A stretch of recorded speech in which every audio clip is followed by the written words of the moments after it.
can we just go straight into the pedal boards? Because I think people really want to know about your guys' tone. Yeah, let's do it. So me and Sed both do the same thing where we split our signal with this ABY pedal. Mm-hmm. So like out of my A will be my guitar. So I go through the front of my amp, I do noise suppressor. Mm-hmm. Then with the Maxon Super Tube overdrive, that Cannibal pedal, you know what I mean? Super tube. Yeah, the thing rocks. And It's then a super tube. yeah, it's like Sick. I use it on the classic mode. Cannibal and other people use it on the low boost because it adds so much extra chunk, but I've noticed Oh, it like yeah. makes my tone a little more like feedbacky. Mm. And then after this, I run into a phaser, Mm. and yeah, the phase 90 and then a carbon copy delay straight into the front of my amp. And then through my effects loop in the amp, I do C Machine chorus, avalanche run reverb / delay pedal, and then this line 6 DL4 reissue. And it's like quite a bit going through just the guitar head, but we've been experimenting with a little more like interludes in our set. So I'll bring this and do a little like fuckery with noises and stuff. And then, yeah, the bass is so simple. It's just pitchfork into a rat clone. Like this is just a plague bearer, but it's That thing looks like a brick. dude, it is. It looks like I could fucking, if someone pisses me off, I'm gonna take it off the pedal board and smash him. yeah. Yeah, shout out Joe, Lone Wolf Audio. He makes really, really good stuff. He does. Yeah, but all his shit does come in brick format only. It's big Yeah. as fuck. Is it like the circuitry? Like what does he put in the pedals? It makes it so. What I've noticed about It's a his big boy. stuff is the range of EQ in the pedal, because it is a rat pedal with a lot more excuse me, more options and stuff into it. So yeah, I mean, that's a really great option. We've floated a couple different rat pedals, like right now on mine, just because I also have a plague bearer, but I need to send it to Joe to get repaired because touring destroys pedals. I've Yeah. got this JHS rat pedal that does the job. I've used classic rat pedals too. They work fine. Yeah, so for the bass tone, it's pretty, we can kind of get away with using whatever rat kind of pedal distortion we'd like, make it work. So it's kind of like it's like a time tested like distortion pedal for bass. 'Cause I've been hearing about the Rat for I don't know how many, I mean, Yeah. decades, and people still use that fucking pedal. Yeah, it's definitely one of the best distortion pedals of all time ever for guitar or bass. So, yeah, timeless pedal for real. Definitely one of the best pedals ever. Actually, is a Rat distortion or is it fuzz? It's like a Or is it It's a little bit of both. Right? It's got like overdriven fuzz, but it's not like a full on like jumbo fuzz like a swollen pickle would be. okay? Where it's like almost like an octave fuzz in there. This Yeah. is more just like a gritty distortion pedal with like a boost in it, which is Yeah, this- these guys yeah, right here, yeah. the OG Proco Rats.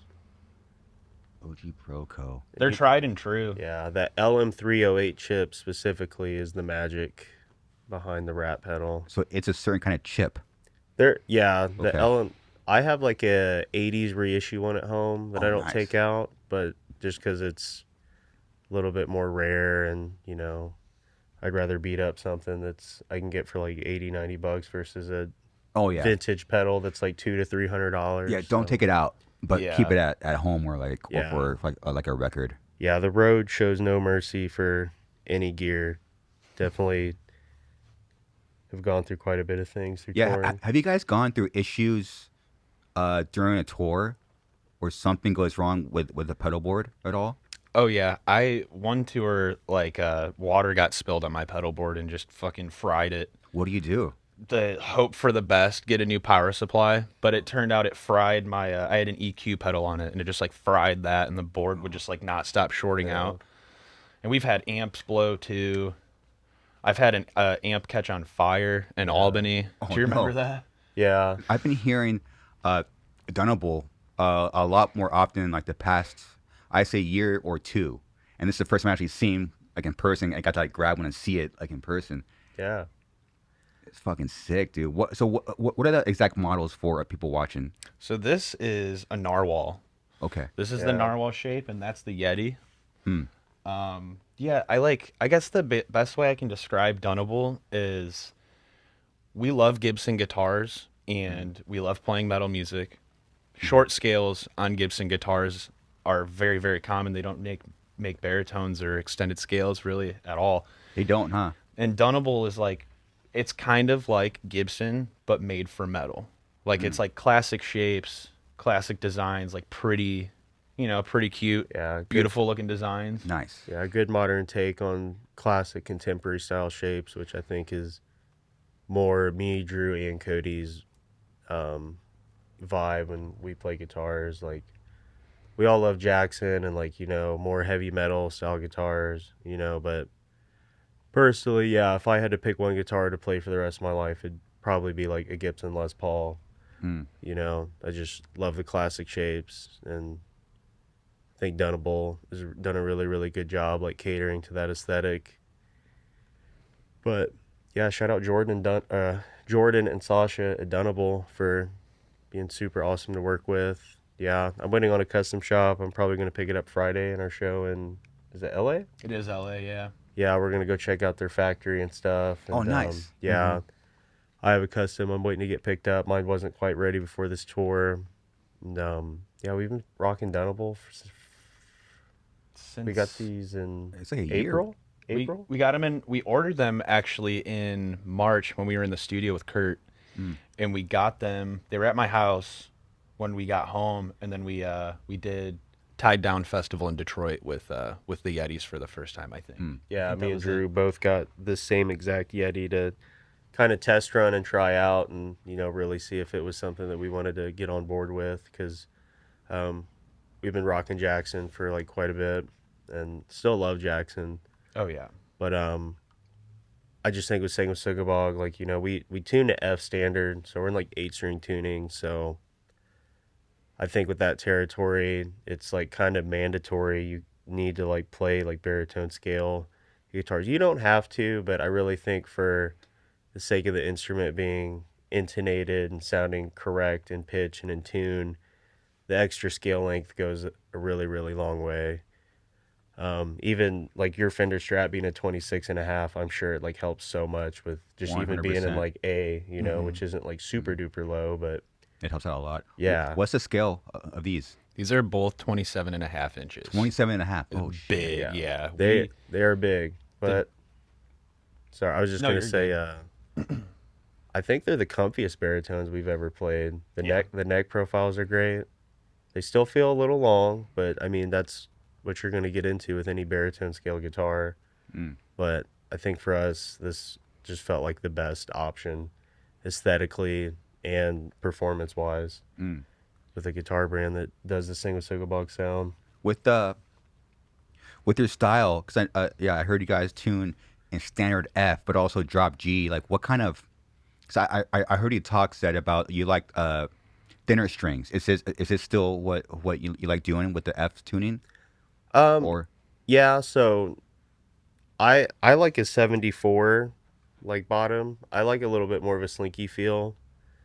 Drew, on the other hand, he likes his a little bit more tighter. Like, he rocks 80s, which is dope. I like both. I definitely think I would rather track with 80s, like for studio stuff, but live, it feels more comfortable and natural for me to have a little bit of, play in my strings. It just, I don't like my left fretting hand hurting, and I've had issues too, like playing with string tension being too much, my hands, and like I'll develop like wrist pain and like pain that just like shouldn't be there. So like for me, I'm like, I'd rather not have to exert as much energy that's like kind of unnecessary for me, especially if it's strenuous. I'm just like, I'd rather be comfortable and enjoy playing my instrument than it feel like a challenge at some points. And I mean, we're playing like some pretty technical stuff too on like crazy scale length guitars. So anybody that's like, I don't know, try to play like regular guitar on like a bass 6 or something, it's like kind of similar. It's like pretty challenging. Your fret spacing gets way bigger. Whole steps start to feel like way crazier. Like it's The big stretches are fucking hard. Yeah. So for me, I just like a little bit lighter string gauge. It's already hard enough to play some of this shit. So Yeah, I think Yeah. with me, like the 80s, I pick pretty hard and fret pretty hard. So me having the thicker strings is like easier for me not to like make things sharp or flat. Like Okay. pick way too hard or fret way too hard. And like I do like a little more like tightness in my strings too, like he was saying. And it's all personal preference because you can Yeah. with these scale lengths, like you can really use. He could even go lighter if he wanted to. It wouldn't sound great, but you can. Yeah. But it's yeah, there's so much personal preference, especially when it gets to like such a low tuning. Like yeah, I use 80, 60, 42, 38, and then I do a 20 and a 14. Oh yeah. So it's like skinny top, heavy bottom, but it's like heavy bottom. You know what I mean? That's Like, a fucking fat ass bottom. yeah, Dude. it's definitely it's like it is a bass string. Like you can get an 80 gauge bass string. That's what I did before. Really? Yeah. When we were using Floyd's, oh my God, when we were using regular scale guitars in F Floyd's? standard with a Floyd, dude, it was so much to get it right. Like I had to get two, you know, like the L-shaped Floyd block. I had to get two on the back because it would just one and the tension would make it get all squirrely and weird. So I had to like super glue and screw them in and like, wow. oh my God, it was so much to deal with. But now that we don't have a short scale, a big old guitar, and just like a normal like tune-o-matic bridge, it makes everything so much more easy. Yeah. There was a period of time too where Drew and I were both rocking short scale, like 24/7 Gibson scale guitars Oh yeah. in F. Yeah, dude. Just because, you know, at the time we were like, we don't give a fuck. We're going to play like what we like. And at the end of the day, we're still going to do that. But looking back, we were like, wow, we probably sounded like we were out of tune the whole set. Oh, dude, Trent picking it's like Oh yeah. What you guys use, like amp wise, to fucking just to make it sound like that? For the record? Yeah. What you guys use? I used an orange Rocker Verb 100-watt Mark III. Yeah. And then I used a Diesel VH2. So, Did you have any thing in the front or? A tube screamer for like 3 riffs, and then we both used the Kerry King, what's it, MXR? yeah, MXR MXR, EQ. 10-band EQ in the effects loop. What's that? It's just a EQ. There, yeah. Yeah, that guy. It's an awesome EQ pedal, super big range. It's actually the one next to it with the tribal. That's how you know it's Kerry King. Wait, says so Kerry Kerry fucking King has his King. own Yeah. EQ pedal? Yeah, Yeah. he does. I didn't know that. Bro. It's really sick. It's kind of big and it runs on like 18-volt power supply, which is annoying. Yeah. But for like recording, putting that in your effects loop, like that's the sauce. That's the sauce to make any amp do what you want. Like I feel like most people, like even when I was a kid too, I was like, oh, all the tones and like throwing the overdrive in the front, Yeah. which does a lot, but like honestly, it's the EQ. It is. Even especially with that one, like it really unlocks your amp. And like with me using the orange head I used for like 3 years, I needed an EQ because it's such a mid-range Yeah. EL34 amp. So it was like, I love it because the gain staging is so epic, but Yeah. it needed an EQ to like scoop a little bit of the mids, give me a little more high end. But I love that amp. I just recently switched to using. I've had a Mesa dual rectifier for a few years. I just haven't used it much because I was so in love with this. But I completely like am so in love with the Mesa. Yeah. It's everything. Orange makes great stuff, but I think at the end of the day, it might be the new metal background. The Mesa Boogie 6L6 heavy saturated tone is just like, It's horned up. dude, It is horned dude, up. It's it's It just is that. all fuck yes. yeah, all fucking day, man. Wait, so did you not use a drive in the front? No. Only for like a few riffs? Yeah, only for So the it's straight. intro. It's straight in the head, Yeah. and then the EQ in the effects loop. Yeah. Interesting. Yeah, and the way I use this is drives all the way down, like 0, and then my level is at like 6 or 7. Yeah, I think like especially TS9s and a lot of like overdrives. What we've noticed is, I mean, they sound really good in the front and they give you that like boost that you're looking for. But a lot of them too, a lot of people don't realize it does a low cut, so you lose some balls behind it if you're not using it right. Mm-hmm. That's Which the is, thing. you know, Like if you use too much gain on these, it'll kind of like ruin the tone from your amp. Creates this weird hiss. Yeah, I know. And like That's the the low end for us is kind of everything. Even though we don't have a bass player, like our low end is like the meat of Sanguisugabogg. Like it's that chunk. Yeah, people ask us what our tone is, and it's all the second bass amps we use on stage for our stereo rigs. so people can actually hear like the separate bass tone. How do you do that, Said? So usually like you both do it, but only today we have Said going through it. Yeah. Just keep it clean. I can break it down pretty simple. So me and Drew both have stereo rigs on both sides of our stage. One's a guitar amplifier, one's a bass amplifier. We touched on it a little bit a second ago, but we've got these Twin City ABYs. So channel one goes to the guitar side and the other goes to the bass side.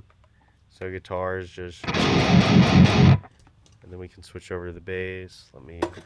So So yeah, and then we switch over to the bass channel, pitchfork into rat pedal overdrive, and this is kind of our bass tone that we get. yeah, dude. You always got to blend that big. Yeah, blend. That's low as fuck. Yeah, blend 100%, 1 octave down, so you're really getting, bass. That's what the bass guitar does. It's just 1 octave down of a regular guitar. So then when you blend them together, Oh yeah.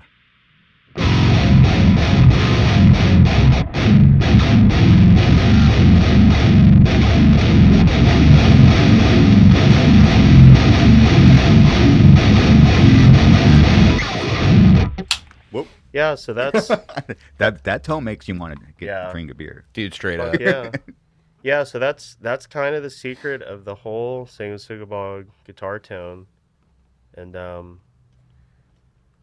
we decided to do that because, funny enough it is, we don't have a bass player, but Drew and I both joined this band as bass As players. bass players, right? And Interesting. yeah, so lineup changed a little bit. I moved to guitar. Drew joined playing bass, but Drew's a badass guitar player as well, and he wanted to play guitar. And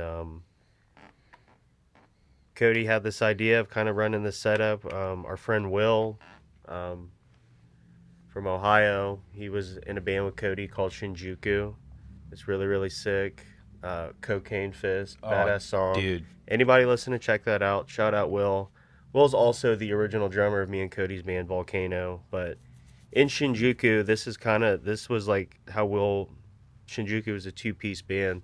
Yeah, this is it. Anybody that's into like Car Bomb, Crazy Meshuggah, off time shit. Unbelievably sick. This stuff is awesome.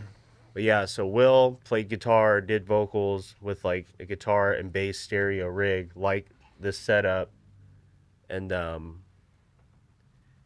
we were like, let's try it out like this. That way, so we both can play guitar because that's what we want to do. And then also too, we can still keep the dynamic of 4-piece. And Yeah, while not having to crazy idea. track or like have tracks of bass going either. Like we didn't want to do that. We wanted to like be like, yo, here's an extra wall of tone on each side in a way, It really works too better with lower tuning because if you were to do this with like a guitar that's like set up in anything honestly higher than above G, it's gonna sound like CKY Pog guitar tone, which is like really cool. Like we love CKY and the guitar tone's so iconic, but when it gets tuned lower, it sounds nothing like that. It's just like it becomes the bass amp I can't help it. Yeah, the bass amp just becomes more of a extension of the guitar tone because it's just the sub bass that you're really hearing. So it's just more low end on top of heavy crunchy guitars. Yeah, I was wondering if are they doing 1 octave or 2 octaves? Are they blending? No, so now I get to see it's this full on. Yeah, it's not full octave. full octave lower and no blend. Yeah, I was really curious on that. We've tried to do the blend at 50%, but it did kind of sound, no offense, but a little CKYE. Yeah. It was just a little like we needed it to be blended to 100 and to amplify in like the higher tunings. My other band, Mutilatred, our first tour ever, we didn't have our bass player with us, so me and our other guitar player played guitar and did the octave trick, and we're in drop A, just like Suicide. But with it like pitched down, you have to like super EQ it properly, or like you say, it's just so like you can hear every note like too good. Oh yeah. So it just like it took a lot of trial and error, but the first time we jammed with it, it just like felt so right. And it was the Nile tour of 2023. We did Nile, Incantation, and I Am. Yeah. Oh man, that's a fucking definite tour. R.I.P. I Am. Yeah, for Broke real. up this year. Homies. Yeah, straight up. That's was- a fucking It tour. was a funny tour too because we were both rocking the short scale. You have your Gibson V, and then I Yeah. have my '90s Jackson King V that is a short scale as well. So there's like a little bit of like a trial and error. Yeah, that's the tour right there. That's a fucking tour. Yeah, Dude, it was it's- awesome. Yeah, I feel like every band too that like gets far enough into it with touring consistently and just being like a, you know, into your instrument as a guitar player, drummer, vocalist, whatever, you're always tone questing and searching Oh, yeah, out, you know, how to always. make things better. So like, Always, dude. you know, it's always evolving, always trying to make things better. So I mean, we're probably still not even done yet. Like, you know, the options are endless with whatever you want to do sonically. And that's like the beauty of it, for real. Also, real shit. Like, this shit- real shit. Also, real shit. This shit is crazy. Let me bro. keep it. Let me keep it mortal with you. Yo, shout out Jay. We have this great inside joke right now. We're just calling everything mortal. It's kind of a diss because it's like, yo, you're gonna die. You're not Yeah. immortal. Oh yeah, of course. Yeah. It's we're all gonna die, so we just gotta make sure our tone's fucking right, dude. Dude. Hey, that's, Yeah. yeah. Who cares what fucking people think? Even if we died tomorrow, we know our tone's fucking badass. Yeah, it's badass. Do you know anyone else that does? I mean, anything similar to this? Peeling Flesh just started doing it. Well, they send tracks out of their bass, but like I'm sure on the guitar episode with them they explained that to you, right?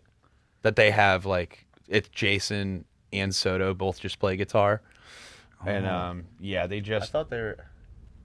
I don't know. unless they do the octave like we do, I'm not 100% sure. I thought they were just played a bass track out. That's what I thought. Yeah, I honestly don't know of other bands that are doing this currently. I mean, Pig Destroyer did it forever. Yeah. Deterioration from Minneapolis, they do it. They're a grindcore band. They're some of our best buds too. Like, I don't know how I forgot about that, but they do it too, and Oh, sick. they're tuned to B standard. But he figured out a way to make it fucking sick.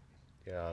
Did Pretty Story do that with Scott Hall? Did Yeah, he do yeah. that? Back in the day, I would say probably within the last decade or less, they got a bass player. Yeah. But forever it was just the three of them. Yeah. It's definitely like a grindcore kind of thing, you know, because Totally. a lot of grindcore bands are just like 2-3 piece, you know. Yeah. You got a guitar player, just a guitar player, so. Yeah. I wonder what his rig is.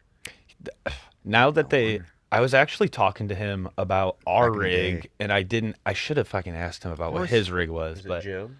Or no, Scott. I was talking Oh. to Scott because he Asking like, questions is hard. it is hard. It always hits you after, like, why did I fucking ask? Oh, about dude, this? every single time. Sucks. Yeah, Instead, you say something stupid. I'm good. I'm good at saying some stupid shit. So Yeah, I wonder what same bass head we use. So yeah, Peeling Flesh. We didn't even know this until like when we toured with them a couple years ago. But they use the M6 carbine too. The bass head. You just can't beat it. It like gives you the fieldy tone. It gives you this Meshuggah tone. You can do Mortician. It's awesome. Mesa Boogie best amplifiers, arguably ever. We do use Emperor cabinets though. That is like they're kind of more like orange cab sounding, okay. but we have staggered speakers in them, and like both different, like in an X format. I wish I remembered the speakers. It's been years since we like looked I at think they're So it's not a Silver normal like Wolf or Grey 412. Wolf. Silver Wolf and Grey Wolf. Yep. Yeah, they're like Emperor's a boutique company out of Chicago. They make really, really cool handmade cabinets with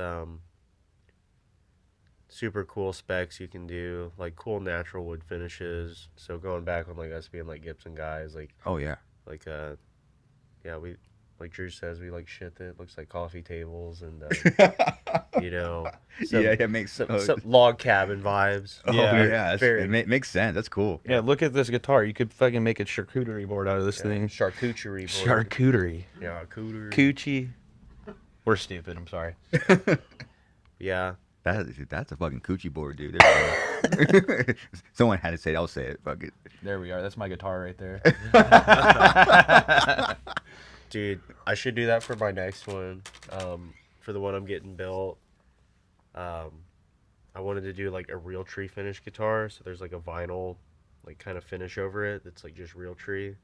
I should do that with just the charcuterie. Dude, like meats and cheese. Yeah, Picture. dude. That'd be so funny.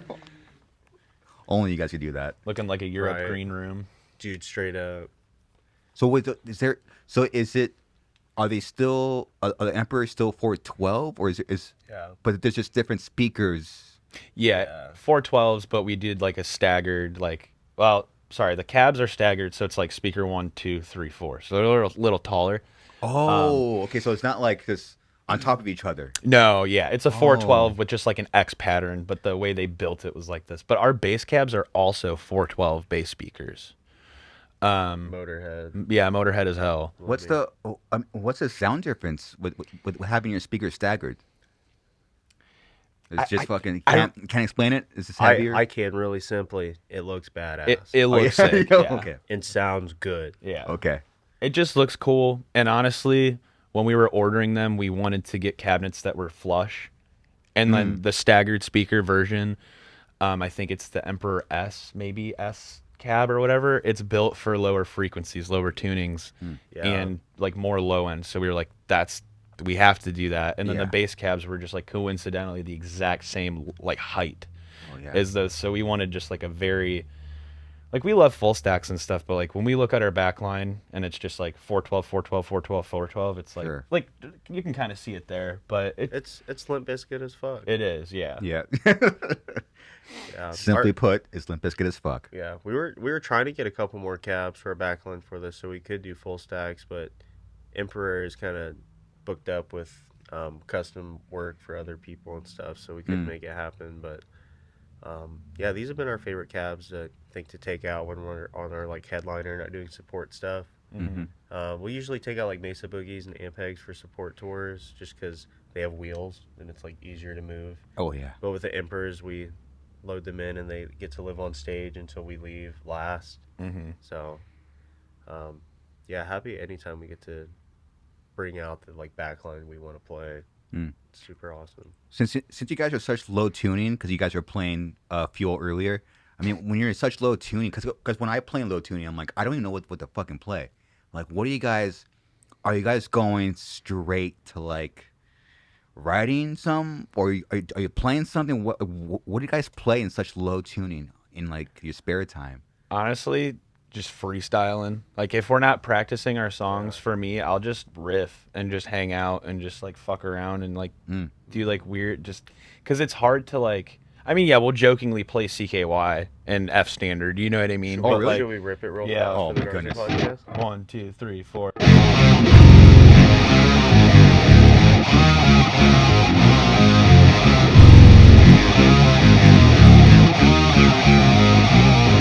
Oh, that's freaking heavy. It sounds crazy with the bass. I'm like, oh. That thing is heavy. Hope you enjoyed that clip. If that got you a little bit horned up, check out the whole episode here, or you can subscribe right here. By doing that, you really help out the podcast. I appreciate it.